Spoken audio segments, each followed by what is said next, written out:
Welcome to Knife Banter, and we've got a whole bunch of knives on the table. We've got a huge selection of modern traditionals, and we have a special guest. Well, maybe I don't need like a huge 7-inch blade knife in my pocket, right? Maybe Grandpa wasn't so wrong. How's it going, guys? Welcome to Knife Banter, and we've got a whole bunch of knives on the table. Kurt, what are we doing today? We've got a huge selection of modern traditionals, and we have a special guest, Jared Ozer. Oh yeah, because we needed an expert to walk us through. Yeah, That's right. Yeah. So Total Jared, expert. real quick, what do you do? Why are you here? I'm here because I started making slip joints a few years ago, and that's kind of my main focus. I try and push the limits and maybe anger a few of the real traditional people. Just mind your own business, will you? There you go. I make modern traditional. I think You've won some awards. I have, yeah. I've won seen some a lot of awards. that. Ironically, most of my awards are at the USN gathering. Oh, nice. So a very tactical arena. I've won with 2 slip joints. That's awesome. So it's been That's pretty cool. awesome. That's way Yeah. awesome. Well, we're gonna start with a traditional, and so we're gonna test you right now. So this is a Yes, case, but this is a what case. is this? What's the story on this case? This is a case serpentine Stockman. Yep. So very traditional pattern. Now, what makes it a Stockman? So what makes it a Stockman is it has 3 blades. They usually have a main blade, and then a lot of times that third blade, which is this one, is kind of bent and kinked in. But it has 3 blades that all come together. They can be, nail nicks can be on the same side, different sides, but that's generally the case with a Stockman. With the Stockman, and where's the pattern? I mean, Stockman. I'm assuming it comes from cattlemen or something like that, right? Yeah. Cattlemen used it on their animals. So, one of the blades is this one, which is called the spay blade, which was used for that. Cool. So, yeah. Yeah. And this one here, this is a orange. I think they call it a persimmon, right? Persimmon. Yeah, it looks like a yeah, bone. persimmon Yeah. bone. And this thing goes for like $54.99. So this is kind of traditional. Yeah, this is very traditional. This is everything that we see on the table. You'd mentioned you might make some people mad with your designs. I think Yeah. the hardcore traditional guys, there might be someone yeah. here that'll make them a little mad as well, right? For sure. But this is kind of where everything started with, were these traditional slip joint patterns. And like I said, this thing goes for $54.99, and right, make your grandpa proud carrying that around. That's right. So stepping into the next kind of arena, working our way into this modern traditional world, is GEC. Now, what can you tell us about GEC? In general? I really do you know like much about it? I do. I've had a lot of GECs in my day. Yeah. I really like them. They keep with very traditional. So this one again, it's kind of a jigged bone. This one would probably be just a single-bladed jackknife, and it's even got the chain. So it's very traditional, but they do a great job. Yeah. I mean, in my opinion, if you want to go buy a slip joint or traditional knife, they're the ones to get it from. Yeah, to start. they do some pretty amazing stuff. They started production in 2006, so pretty new for what they were doing. And it seems like their whole goal is to kind of recreate these traditional patterns. Yeah. Using almost traditional style of construction as well. Yeah, I think so too. Yeah. I have a question, and I'm sure I'm not the only one that's going to think this. What is up with the chain? Oh yeah, it's just to remember when you were in middle school and you had the chain with the wallet? Yeah. Same okay. idea. Same idea. All right. This is like throwing back to the 1880s, right? Not the 1980s. Yeah, exactly. Like on a vest, the chain that comes into your little pocket. Yeah. Okay. Yeah. Then All they call it a bail and chain, not a ball and chain. Oh, so okay. bail and chain. Yeah. Ball and chains at home. Yeah, ball and chains Yeah. at home. There you go. Love you, babe. Yeah. Yeah, I think GEC's been doing some really interesting stuff though. Yeah. And this boy's knife is a great example of that. And this goes for like $84.99. They get a ton of like factory customs that they do. We recently had a factory custom from them that was really cool. It was a micarta version, or no, yeah, burlap micarta, Burlap, yeah, which was yeah. which They was go pretty neat. they go pretty quick too. Yeah, They do. Yeah. I think that Sold run out that day. Oh, I think it went in like 3 minutes or Yeah, something like yeah. that. It was crazy. Yeah, they go quick. fast. They're super collectible, for Yeah, sure. they are. Yeah. And so that kind of brings us into what we mean when we talk about modern traditional. So when we say modern traditionals, as somebody who makes these knives, what does that bring to mind for you? For me, it means some kind of departure from this traditional, right? Whether it's materials, design, mechanism, something that brings it into today. The way I think about it is like if I'm talking to someone that's a really modern tactical kind of fan, and I want them to come into this world, I've got to present them with a modern traditional. Right, for sure. Which is interesting because I think that when we talk about modern traditionals, what we're seeing is we're almost seeing a reaction to a few years ago when everybody wanted like a big tactical knife. That's a knife. Right? And I think that we're starting to see more and more of this because guys were like, well, maybe I don't need like a huge, 7-inch blade Yeah. knife in my pocket, right? Yeah. Maybe Grandpa wasn't so wrong, right? Yeah. So that jumps us into this Falk naming that we have here. And this one is called the LTC, which stands for Legal to Carry. Now, when we talk about modern traditionals, right here we've got anodized aluminum handle, which you wouldn't have seen on a traditional right knife, but still a slip joint. And that's actually why they call it legal to carry, is because the idea is that it's legal to carry almost anywhere. Yeah. Right. Especially in Europe, a lot of European countries you can only carry like a slip joint knife. So, what do you think about this one, Kurt? I like the anodized aluminum. Right there. That is modern for a traditional styled knife. I kind of want that middle click. A half stop. Half stop. Yeah. Yeah. So the principle behind a half stop is if you've got a knife like this and you're holding it and you're using it and then something happens and it starts to close, it'll stop. And that's the purpose of it. Yeah. But I need that in my life. I'll cut myself, guaranteed. a lot of true traditional knives don't have one. Interesting, So, really. So Okay. yeah, that makes this one actually more traditional. because doesn't it has a half stop. Yeah. And then the other I thing didn't that know this legal to carry, the LTC also offers is it's got a it's that fallen even a 3G, I think is what they call it. The 3G laminate powdered steel, which is basically like don't kill me on this, but it's like VG10 but a little bit stronger, a little bit better edge retention. Is kind of what they claim with it. So a little more advanced blade steel, because normally on a traditional you're going to see like 1095 steel. Yeah. Right, that's the Yeah. standard. True Yeah. traditionals, yeah. Yeah, for sure. Next up, we've got the Kaiser zip slip. So this thing, pretty dang traditional for a slip joint. So we got titanium handles. I believe this is S35 blade steel and a pocket clip, deep carry pocket clip. Yeah. So this thing's It's breaking all the rules. Yeah, this thing's all over very the modern. place. Yeah, it's frustrating a lot of people. Frustrating a lot of people. Yeah, people. There will be people that say this is not a traditional knife in any way. Right. Period. It has a pocket clip. Yeah. It has a clip. It has screws. It doesn't have a nail neg. It has a hole. It's titanium. Everything about it is. This is not a traditional knife. Right. See, But- and personally for me, I like this, and I especially like that it has the half stop. I'm a Yeah. big fan of the half stop Yeah. myself. No, this has a really smooth action too. Yeah. They've done really well. And that thing goes for right around $99. So S35 steel, titanium handle, sweet deep carry pocket clip. That's a pretty sweet ride all the way around. Next up on the table is a knife from Serge Penchenko that some of you might recognize, and I always flip it wrong every time. It's a Every bean. time, Cool. every time. So this is a bean. Now this one's a little special. We actually have a video coming out about this knife and a couple other knives coming from Penchenko. If you guys have been following him on Instagram, you'll know what we're talking about. But all in all, still a slip joint. So the way that it works is there's a little detent here on the back by the pocket clip. And so when you flip that open, the knife actually catches in that detent. And then you actually have to kind of break the detent to close it back up. One thing that I really like about this one is one hand open, one hand close. Which is pretty cool. And with that detent, it doesn't feel like it's going to close up on you unless you want it to.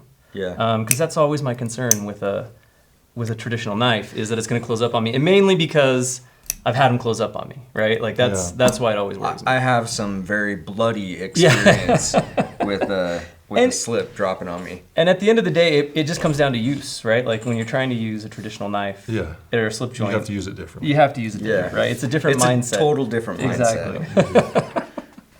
What else do we got? Elko? Yeah, Elko. Come on, Kurt. This is James Brand's baby here. I do like James Brand. So right here we got the James Brand Elko. It's kind of a slip, but it has a hole, right? Mm-hmm. It's a slip joint. It also has this pry tool. They call it a pry tool, or you can use it as a screwdriver or lanyard hole. Aluminum. Or is it anodized? Or is it it is an anodized aluminum? It's kind of a small. I would maybe use it on my keychain. Yeah, so I actually carried this one for a while, and I had it on the keychain, and it's a great little keychain knife, to be honest. Like you said, with the nail nick and everything, and I found that this pry part at the end was really, really helpful. Yeah, I would like use, there was like a lot of stuff that I used it I for. would use that That's super useful. to screw on and off my camera shoe for my tripod. I actually use it for a tripod multiple times. It worked out. It's like the perfect size for it. That's sweet. Popped a couple bottles with it. This little hole right there kind of reminds me of Skagel knives. Oh, okay, yeah. I don't know if you've looked at those, or he made a folder at one point, and it had that little hole. Huh. Really? It's a very traditional knife too. So Yeah. a hole like this is actually. So what's the difference between a hole like we'd see like in a Kaiser and a hole like that is less offensive? I mean, or, probably because this one is shaped like the Skagel Okay, hole. yeah. That's probably why. But even then, I mean, it's few and far between. I think I can't remember if it was GEC that did it for Northwoods, that they did a hole like that on a very traditional knife. Interesting. So actually not that far from. So it's modern, but a little more traditional of a habit to have that style of hole. Yeah, maybe it brings it back a little more modern. I mean, not to or a little more traditional. Not to say that that's super very, traditional. very but- traditional. Yeah. And I But feel like gives it a little flavor. I feel like a lot of keychain knives already are slip joints, right? Like you think about your Swiss Armies or you think about anything like Yeah. that. Like a lot of people will carry a keychain knife. Usually it's a slip joint. Yeah. I like this one. Yeah, you haven't bought this one yet, I though, haven't, which is but shocking. I've been tempted, definitely, for sure. So this is the James Brand Country. This one is in the oak wood inlay. I like the look. I like the Yeah, it's definitely a very different. the wood and the split. That design I think is really good. Yeah, it's a very unique design. It's pretty cool. Lanyard hole. That's not super typical, right? Yeah, they are. Okay. It's not too far of a departure to have a lanyard hole. Okay. Yeah. I mean, they had them even back in the day. I I didn't mean, know ones that. that had the bail on it, you could take the bail off. And then you'd have use your that hole for a or- lanyard. Yeah. Oh, I gotcha. Yeah. Man, interesting. Yeah, we sat down with the guys at James at Blade Show, and they kind of ran us through some of their different knives. And I think they have a couple more slip joint designs coming, is what they had kind of hinted at. So we'll see what the future brings for that. And that counting goes for about $120. So about $120. And yeah, you get a cool little modern traditional. Well, and they come in a bunch of different colorways. There's black, there's oak. I think they have a maple or a walnut. Yeah. And then they have just the titanium. So Yeah. For all your different flavors. yeah, it's the different flavors, whatever suits you the best. So Jared, what do you see when we're talking about like, Grandpa carried or this guy might carry, that guy might carry, who are you seeing are the guys that are most interested in your knives? Where do they fall? It's really a broad range. I'll pull from people that are very traditional, people that are very tactical. I've sold a knife to guys that this was their first slip joint. Interesting. So it depends, but I think everyone, at least kind of my age, give or take, anywhere from 20s to 60 remembers their grandpa carrying a pocket knife. Yeah, for sure. And so Absolutely.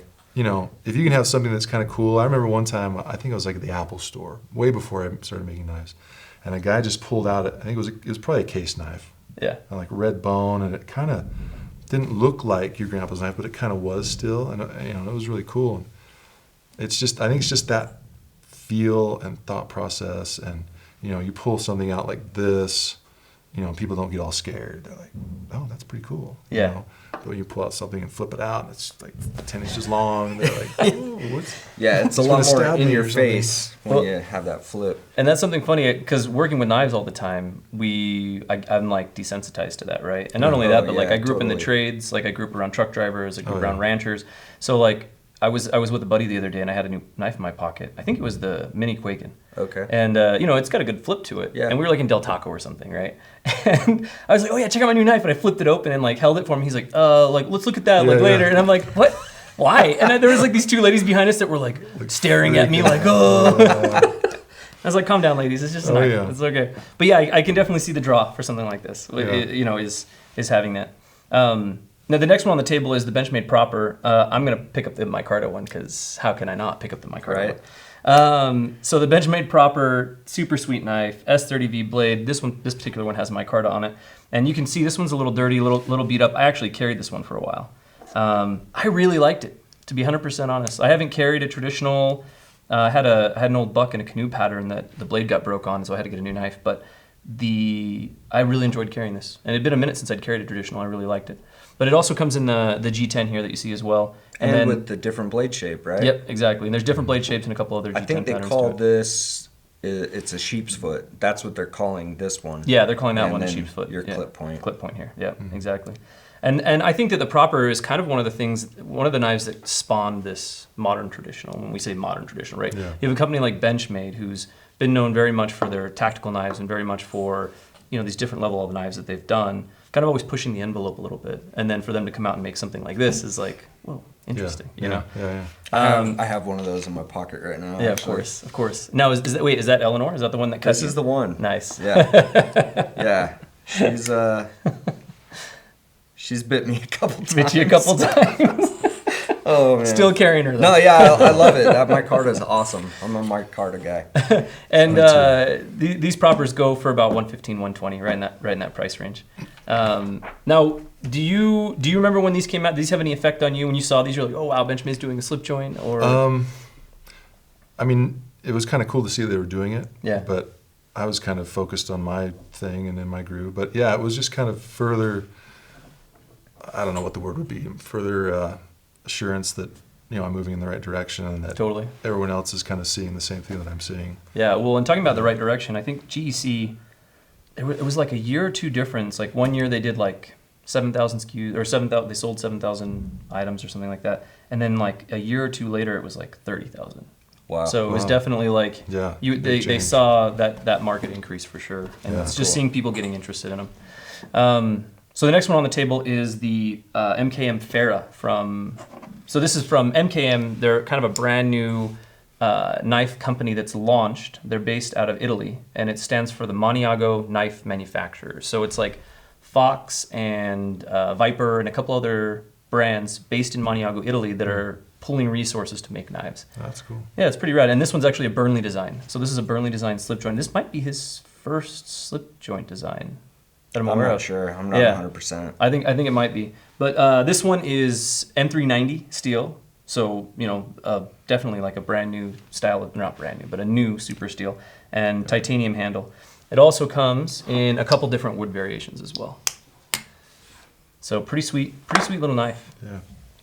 Now, when you look at something like this doesn't adhere to any sort of traditional pattern or anything, right? No, this one doesn't at all. Like it's completely its own deal. I mean, it's totally its own deal. I mean, you could put a flipper tab on this and it'd be a flipper. Right. and that's great. I really like Luke's designs. They're fantastic. All the stuff he does. I mean, I'll follow his Instagram, and he just draws his designs. And I love that. As an artist myself, I love sitting down and drawing. So his work is always great. So this is, yeah. But I mean, you really could. This could have, a stop pin inside and flip, just as easy. Flip and a pocket clip. Yep. Yeah, just as easy. So and that's what I like that too. I really enjoy doing that. I have one knife that I mainly make as a flipper now that actually started as a slip joint. Interesting. Oh, okay. Yeah. But the design just kind of lended itself. The so you're design like, lended itself both ways, and it really became a lot more popular as a flipper. That's awesome. Yeah. That's cool. And that Fara goes for about $150, guys. So pretty sweet little knife. I mean, that M390, you get a really nice handle material, and then a sweet action as a traditional slip joint as well. Yeah. So pretty sweet stuff. What's up next on the table there, Kurt? We got this Isham Blackstar. Now, right? can you flip it? This thing it's tricky because you really got to mean it. Do it. Yeah. Oh no! Wait! Oh, okay. Watch. I got it. No! Oh! Disappointed! Okay. Okay, let's see. Pass. Okay, Pass let's it see. on. Oh, see, I did it too. And here's the thing, guys. It's actually not that hard. See? Yeah, there you It's go. just about having your finger the at the right angle. place. I sat down with Elijah. This is an Elijah Isham design, Isham Blade Works. This is actually his first knife under his own name. So he's done a lot Right. of designs for a bunch of other companies, but this is his first knife under his name. And we sat down at Blade Show, and he could do it every single time. And it's just a matter of putting your finger in the right place. Yeah. That's all it is. Yeah. But it's a pretty sweet little design. I actually like this one. Kind of like we were talking about with the Pena, the bean, is you can open and close it single-handed. Yeah. And I still can't flip it because I just can't do it. I should have practiced. Yeah. But here's a nice thing. It's got a nail nick. Boom, There no you problem.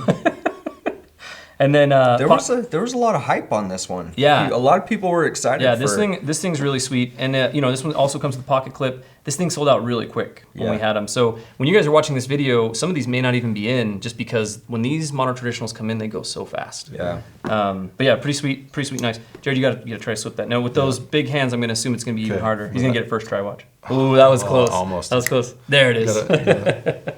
He meant it. Yeah, you gotta mean it. I didn't mean it. No, that's a great. And then the handle material on that's carbon fiber G10, so it's really, really light and just kind of a neat knife all the way around. It is a nice knife. Nice inlay. I mean, it's got good features too. Yeah.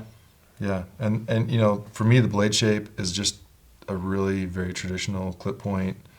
It has what we call a long pull on there for the nail nick. So really traditional, but at the same time, it's just got that flair. Like the long pull is done with an end mill, so it's different. Yeah. So yeah, it's a nice little knife. It's pretty cool, and I love Elijah's designs, and he's an awesome dude.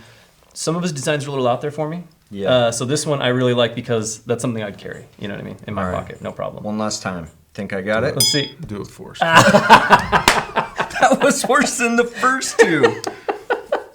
There you go. Give it a little wrist flick. Yeah. All right. No, I promise. If you guys that's go embarrassing. watch that Blade Show video, and you guys will see it's really easy to flick. You just have to know exactly where to put your finger. You kind of have to give it a purposeful flip. We got started talking about, modern slip joints made with modern materials, like Jared Ozier. Big fan of his work.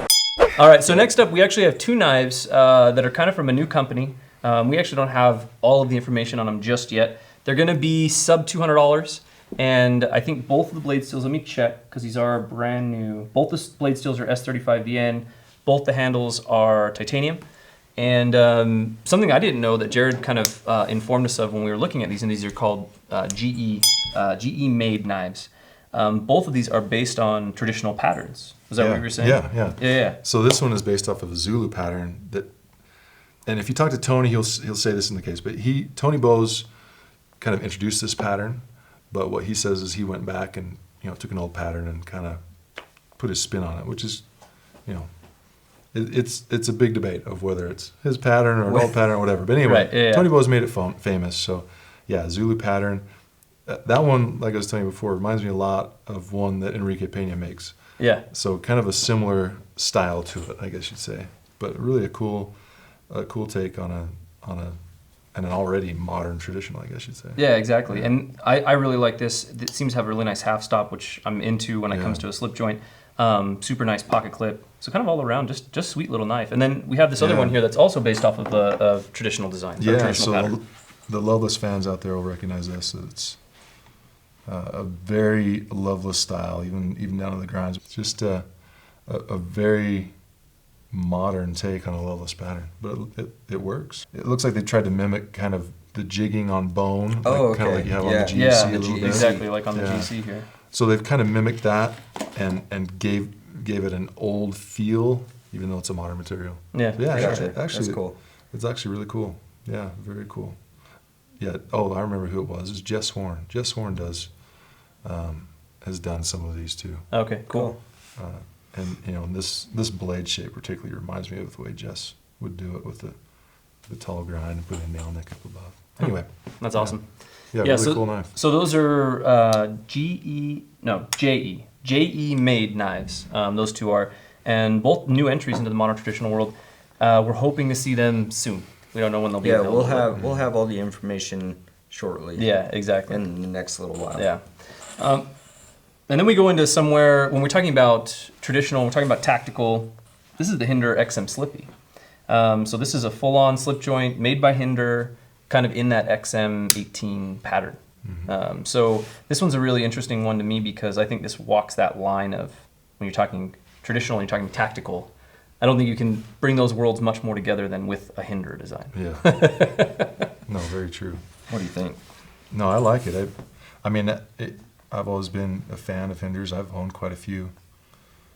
And that's really cool. At first when I looked at it, I thought, well, why do we have a flipper here? But no, it's not a flipper. Turns out it's just a Slippy. It's just a Slippy. No, but it's really cool. Yeah, so 20 CV blade on that. And the really neat thing about this is that you can customize the heck out of it, right? Oh, yeah. As with any Hinder, he offers all of these factory-made pieces of customization that you can just make it your own. Oh, and man, the handle looks exactly like all of his flippers. So Yep. I almost wonder if it's almost interchangeable. Yeah. Oh, I'm sure it is, really cool. because he makes, like I said, just so much of his stuff is made Yeah. to be customized, made to be interchangeable. So yeah, so the Hinder Slippy, that goes for about $315. And if you're looking for a knife that you can customize, if you're looking for a knife you can kind of make your own without having to send it in somewhere to get it done, that's the knife for you, because there's just so many cool options. yeah. All right, so the last one we have on the table, guys, before we look at some of Jared's awesome work, is from Chris Reeve. I'll let you go for it. This Me? knife has made some splashes. It was released The model. at Blade Show, and it won American Made Knife of the Year. And this is the Chris Reeve Impinda, is what they call it. So Gorgeous. This was a joint design with Bill Harsey, not Hersey, Bill Harsey, and it's pretty dang unique design. They had a see-through one at Blade Show, and the way that it works is it's got a 1 pound pull to open, and then a 5 pound push to close. So no half stop, but it does have a little more resistance on the close than on the open. It's a little easier to pull, and then once it gets there, you just kind of feel it go burr. Yeah. Yeah, it feels really good. Yeah, so this one's really neat. This one, it's Chris Reeve, so there's a lot of premium materials on it. You've got S35 VN blade, you got titanium handles, milled pocket clip, the whole 9 yards, and that one goes for about $450.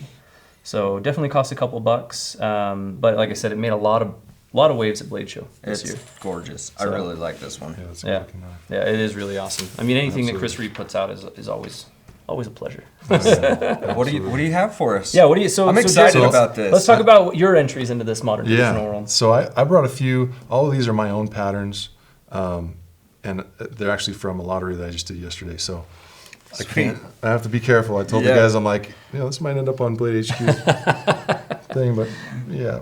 So anyway. if you won one of these knives in the lottery, say so down in the comments. Yeah, exactly right. So And then tell me how to get your spot in the lottery. So this first one is kind of another pattern that Tony Bowes made famous is a dog leg pattern. So it's a 2-blade jackknife. Has kind of the reason it's called a dog leg is because of the shape. It kind of does that dog leg curve. And so what I did is just kind of gave it more of a modern spin.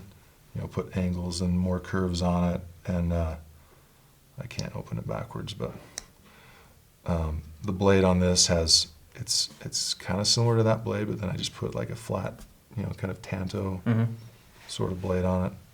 So this one is kind of, I think this particular knife probably appeals more to like true traditional people. Someone that loves Tony Bowes knives or Rupel or someone like that. They probably would be okay with this one. Yeah. Because it's not too far off. Okay. Yeah. It has integral bolsters and it has a pinned shield and all the construction is like they did in the back in the day, sort of. I do a bushing and I do washers and things that kind of make everything look cleaner. But yeah, CPM 154, hand rub blade, everything is just very traditional. That's awesome. And you make all of these here in Utah, in your shop, right? I do. Yeah. So like these ones are all handmade. I cut everything with a bandsaw and everything. It's just all handmade. I don't water jet cut or do anything on slip joints. Cool. So yeah, that's my first one. Kind of a more lean to the traditional of a modern traditional. Do you want to know what I really love about your stuff? What's that? This. Can you get that, Jamie? Just look at that fit and finish. Yeah, You don't see that's nice that. to have. You don't see that on a lot of knives. Well, and especially when we're talking about traditionals, I mean, there's a lot of companies that do traditionals, and even as a kid, I feel like your grandpa would give you a pocket knife, and the fit and finish on it was always it was what it was, right? Yeah, Like, yeah. But you look at something that you have here, and it's And this It's is solid. premium stuff. Yeah, when you get into it more, a lot of knives that are made, and I don't, it's not anything negative against any of these knives, but most of these are made using some level of CNC, mid-tech, something along those lines, and so it's hard to get. I sit there, I spend forever trying to make, this look like that in this position, and the half stop and open, and it's just a lot of hand fitment and time and experience on it. Yeah. And so, when you get into something that's more of a custom thing, it's people want it. I mean, Oh, yeah, they and that's- demand Oh, it. yeah. They can't live without it. Yeah, I So- mean that's the difference between production and custom. Yeah, Right. yeah. Exactly. So this one is one You know, this one is, I've actually gotten really negative feedback from some very traditional people about this knife. They don't like it. But I like it, so I'm gonna keep making it. That comes with the territory, It of the does. modern traditional, right? It does, and it's okay. I mean, I don't have any problem with anybody that doesn't like it. That's fine. Everybody has their own thing they like, and that's great. And I'm just giving something else out there. This one is actually, this one's actually my first M390 blade, surprisingly awesome. enough. But it is M390, and has some white Damascus on it. So very modern. The design, the materials, and everything, it's, you know, kind of a lot like these ones on the table, but it's still a slip joint. So it you know, falls into that. I don't know. It doesn't really fall into a category. It falls into the modern traditional category, I guess. What so in what blade shape would you call that? That's a good question. I was just going to ask the same thing. A lot of the blades that I come up with, I don't have a good name for it. Okay, Recurve modified sheep's foot, maybe? Love it. Recurve modified cheap. I don't know. Yeah, I think that's good. That fits. That's awesome. Yeah, but it's just, it's very, it's one that's probably the biggest departure from traditional that I've done. Yeah. Yeah. This one's really neat. And then one of the other reasons that it departs is because you can remove the scales, yeah. right? And that's something that gets Yeah. not common with It's not, traditional yeah. knives. So yeah. It's a little bit trickier doing this on slip joints versus like a flipper. Yeah. You know, you can take a flipper apart and clean it all up and put it back together. It's not a big deal. These are a little bit harder to take apart because you have that tension on the spring Right. in a different direction. So it's harder. It's easy to get it apart, but it's hard to get it back together. That's cool. That's really cool. But- That's a beautiful knife. Yeah. It is. Beautiful knife. And then another one that's kind of, this one's kind of in between. This is one of my newer models. It's, I call this one a Dari, but it's kind of a Persian model. The trick with this one was there are a few well-known makers. Probably the first one that comes to mind when you think of a Persian is Jerry McGinnis. And he's done a Persian slip joint. So my goal, and I had someone asking me to make this for like 2 years. And the struggle I had was to not make one that looked like his. Right. It was really hard. Yeah. But I think I pulled it off. But you know, it's kind of a departure, but it still has. Hello, darkness, my old friend. I actually just got myself right there. Nice and sharp. Yeah, it's definitely very sharp. But it still has pinned together construction. So that's one of the things, you know, with these knives on the table. It's one of those things that I'm trying to hopefully keep alive, is that artisanship with, you know, pinning things together and hiding the pins and everything else, because, you know, there's a certain skill to that. Yeah, for sure. And so this knife kind of has a blend. You know, it actually has old material because it's old rag micarta, or old. It's not micarta because it's not Westinghouse, but it's old rag material. Yeah. You know, and has liners and pinned together, but then the shape of it's very different. So Yeah. it's kind of a blend of. Well, and with the this two. one too, I mean, something that's awesome about this one is just all these little accents and stuff, right? All the way around with is this a brass or a copper you're using here, or That is bronze, actually. bronze? So it's an actual Yeah. bronze, yeah. So the that's bronze cool. here, and just neat all the way around. What's this called when you have this inlay? Usually it's called a shield inlay. Okay. It started because back in the day, the old manufacturers would put a shield on with their name on it. Okay. Or with some type of advertising on it or whatever. Gotcha. And then it also became decorational. Mm-hmm. And so they did it back in the day. And so that's one of the things that I try and keep on mind quite often. That's to kind awesome. of pull it back into that traditional world. Yeah, So, that's really cool. yeah. Cool. Right on. All right. Well, before Jared bleeds out, we better end this thing. Where can the good people find you? Best place to find my stuff is actually on Facebook or Instagram. Okay. Cool. I have a closed group page that we do on Facebook, and then just a regular Instagram account. So I'll post things for sale there or on Facebook. And yeah, most of my knives are lottery style, and Okay. so it's a little bit tougher to get, but hopefully it's worth it. Yeah. Yeah. Yeah. It And makes what- it a little more special. What is your Instagram handle so these guys can So just find mine is, I actually recently changed it because I had it all together as one, but it's j.ozer space knives. Space knives. Gotcha. Because We'll people put it are on the starting to screen call for me you guys and put Yeah, a link down in the we'll put description. it in there. Yeah. I had a lot of people calling me Joe. My name is not Joe. Joe, gotcha. Yep.